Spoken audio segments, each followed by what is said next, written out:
Assassin's Creed Revelations, the name obviously came upon because we decided in this opus of the franchise to actually give the players a lot of the answers that they've been sort of like thirsting for ever since AC2. Like a lot of things were set up with Minerva, with Juno, a lot of details about the sort of the end of the world plot line in 2012. As we're getting closer and closer to the actual 2012 marker, the franchise is also concluding, its major opus.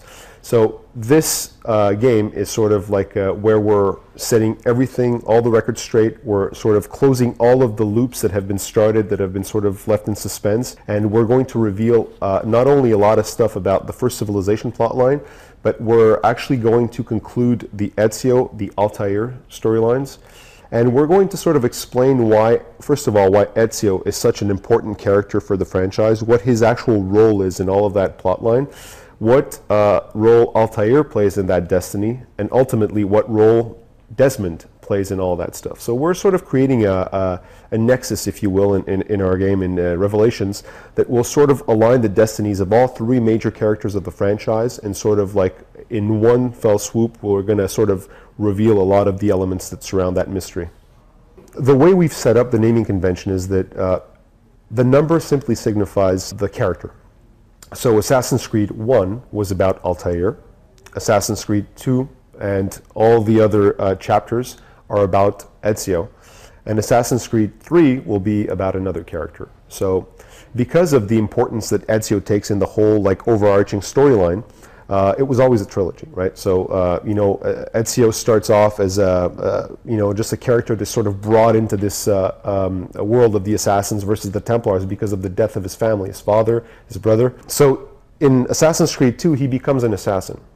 In Brotherhood, he becomes sort of a master assassin, right? He now that like he has another personal vendetta. Now he must avenge the death of his uncle. So through this entire game, he evolves into the master assassin that we have today. And in Revelations, Ezio becomes a mentor. So he becomes essentially the sort of the highest ranking living assassin of the Order. So this whole character loop, if you will, takes him from apprentice to master to mentor. And it's sort of this elegant loop that it's the cycle of the assassin, right? And by ending on this note, we reveal everything that has to do with the character. We sort of put Altair's life into perspective, and we sort of set the floor for next assassin who will eventually like sort of start the cycle anew. Assassin's Creed has a tremendous legacy, like past games. We've been just building on top of existing systems, and the game is becoming it's becoming huge on the horizontal, right? So one of the things that we're really focusing on for this game is I thought that we need to start taking all of those different features and creating more links between them. We want to really continue evolving in terms of like new features, but finding really innovative ways of combining them in a way to create a more concise core experience, a stronger sort of core experience. So that's one of the things that I'm really exploring with this game, is how to take all of those existing rich systems, combine them into like creating more links to allow you to take more advantage of the game. Second of all, I think there's definitely quite an improvement that we can do on realization and on actual storytelling within the game. Storytelling is always a bit difficult in open world games.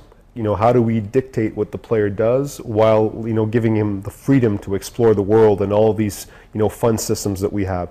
So one of the challenges that we sort of set to resolve is how to deliver a more intense, cinematic, realized experience while still exploring all the richness of the open world setting, all of those systems, all that stuff. So plus we decided to also challenge what had been established in terms of like purely quality of characters, quality of animation, of performance. We really want to have Revelations just be a huge upgrade on the delivery in terms of realization and intensity.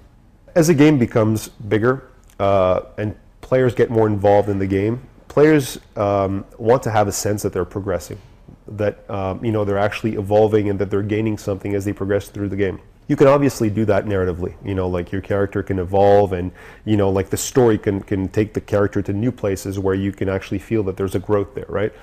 But if you do that only on the narrative side without actually having any impact on the gameplay side, it feels a little shallow, a little empty.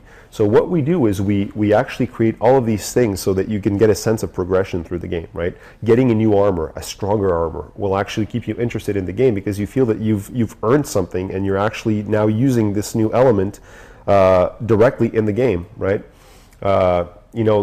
Narrative is something that is really cool to have, and you should feel a progression, but if that isn't equaled by actually something that means something to the actual action of playing, then it's just a story layer. It's not what I was explaining a bit earlier, when narrative and gameplay need to be sort of imbricked into like one strong element. This is a perfect example. Like if you want to explain to the player that like his character has become stronger or wiser, and you explain it in the story, why not give him some special weapon that actually makes that more real and actually gives that meaning to the gameplay, right? In terms of systemic elements that we've added, I'm really anxious to see how people react to the Assassin's Dens. I'm really excited about having people actually play the maps with the hook blade, see how navigation patterns change in the game, to see how people will have fun crafting bombs and using them, and how much they will use them to manipulate the game to their own play style. That to me is like, we've started doing some play tests, and it's really interesting to me to see how each individual approaches that differently. I can't wait to see what the actual vibe is from from the community.